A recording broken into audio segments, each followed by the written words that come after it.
Hello children.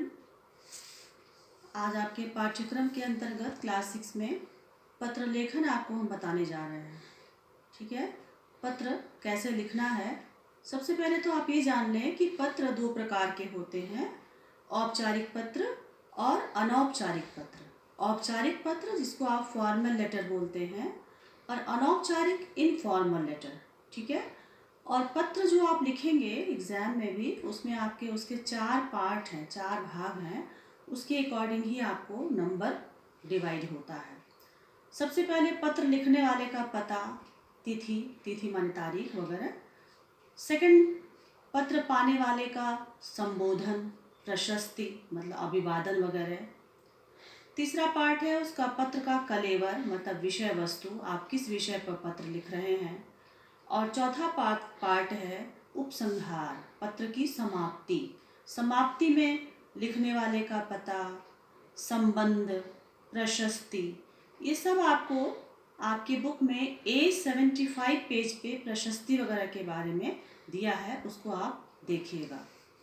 अब आपको है आपके इस पार्ट में अनौपचारिक पत्र है। अनौपचारिक इनफॉर्मल लेटर। इनफॉर्मल लेटर जो होते हैं वो अपने सगे संबंधियों, रिश्तेदारों, मित्रों, इन लोगों को लिखा जाता है, अनऑफिशियल जिसको कहते हैं। ये आपका पेज नंबर A75 से A77 तक है, उसको आप अपने बुक में देखिएगा। जैसे आपको अनौपचारिक पत्र में सबसे पहले हम आपको मित्र को पत्र लिखना बता रहे हैं। अब देखिए इसका प्रारूप ये है। प्रारूप ये है, सबसे ऊपर पता लिखते हैं, अपना पता। अपने पता में आप मान लीजिए आप रहते हैं शाहपुर में तो शाहपुर गोरखपुर, बख्शीपुर रहते हैं तो बख्शीपुर गोरखपुर, बस इतना शॉर्ट में लिखना है। फिर दिनांक लिखेंगे, फिर थोड़ा सा स्पेस देंगे एक लाइन का। देन आफ्टर आपको संबोधन देना है। प्रिय मित्र, मान लीजिए आप मित्र को लिख रहे हैं, प्रिय मित्र, उसका नाम भी लिख सकते हैं। उसके बाद उसको आप अभिवादन भी लिखेंगे। अभिवादन में नमस्ते, नमस्कार, मधुर स्मृति, मधुर स्नेह, ये सब मित्रों को लिखा जाता है। आप उस पेज पर देखेंगे तो आपको समझ में आ जाएगा क्या क्या लिखना है। उसके तुरंत बाद आपका फर्स्ट पैराग्राफ शुरू हो जाता है, जिसको हम पत्र का कलेवर कहते हैं। यहाँ से यहाँ तक ये पूरा कलेवर है। फर्स्ट पैराग्राफ में आपको ये पत्र का जो कलेवर होता है कम से कम 2 पैराग्राफ का होता है। आप देख रहे हैं, एक पैरा मैंने यहाँ बताया है, दूसरा पैरा यहाँ से शुरू किया है। पहले अनुच्छेद में पत्र की भूमिका लिखी जाती है। भूमिका मतलब उसका कारण, आप क्यों पत्र लिख रहे हैं, कुछ भूमिका बांधिए, समाचार बताते हुए, समाचार पूछते हुए, इस प्रकार से पत्र स्टार्ट करते हैं, शुरू करते हैं। ये सारी बातें बताने के बाद फिर दूसरे पैराग्राफ में आप जानते हैं पैराग्राफ चेंज कैसे करते हैं। थोड़ी सी एक शब्द की स्पेस छोड़कर फिर नया पैराग्राफ शुरू करते हैं। दूसरे पैराग्राफ में, दूसरे अनुच्छेद में आप अन्य प्रकार की सूचनाएं, परिवार की, रिश्तेदारों की या अन्य मित्रों की, जो भी जैसा आपको लगता है कि आपके मित्र को या आप संबंधी को लिख रहे हैं, जानना चाहिए, वो सारा समाचार, हालचाल पूछना, बताना, ये सब इसमें लिखा जाता है सेकंड पैराग्राफ में, सेकंड अनुच्छेद में। समापन, लास्ट भी 2 लाइन्स में कम से कम लिखना चाहिए। उसमें आपको जो है यथा योग्य, जो भी घर में लोग बड़े हैं, छोटे हैं, उन सबको अभिवादन लिखिए। और अंत में संबंधी वाले शब्द। अब जैसे यदि आप मित्र को लिख रहे हैं तो प्रिय मित्र, अभिन्न मित्र, तुम्हारी सखी, तुम्हारा सखा, तुम्हारी सहेली, इस प्रकार करके अपना नाम लिखना है।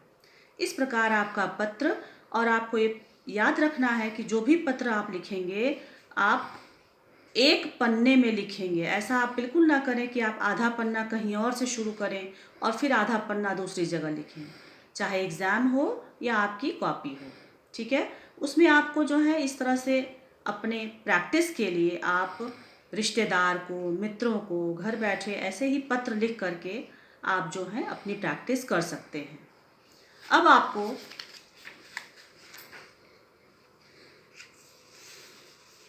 अन्य सिलेबस के बारे में, जब आपको सिलेबस मिल जाएगा तो ये पत्र की प्रैक्टिस करने के पश्चात जो बुक में दिया है उसको आप देखिएगा, कोशिश करिएगा उसको लिखने का। उसके बाद कुछ और भी चीज़ें हैं फर्स्ट टर्म के लिए, उसको आप याद करिएगा और याद करने के पश्चात अपनी कॉपी में लिखिएगा, उसके पहले मत लिखिएगा, ठीक है। पर्यायवाची है, पर्यायवाची आप 3 याद करिएगा। विलोम शब्द है। अपठित गद्यांश जिसको आप कॉम्प्रिहेंशन बोलते हैं, कॉम्प्रिहेंशन में आपको जो है उसी पैराग्राफ से छांट करके उत्तर लिखना है और उस पैराग्राफ को ध्यान से पढ़ेंगे तो आपको समझ में आएगा उसका शीर्षक क्या होगा, मतलब टाइटल। ये 2-3 चीज़ें पूछी जाती हैं, जब उसको आपको पढ़ेंगे तो आपको समझ में आने लगेगा। उसके पश्चात आपको कहानी लेखन भी इसी पार्ट में प्रिपेयर करना है। कहानी लेखन में 2 भाग इसका भी है।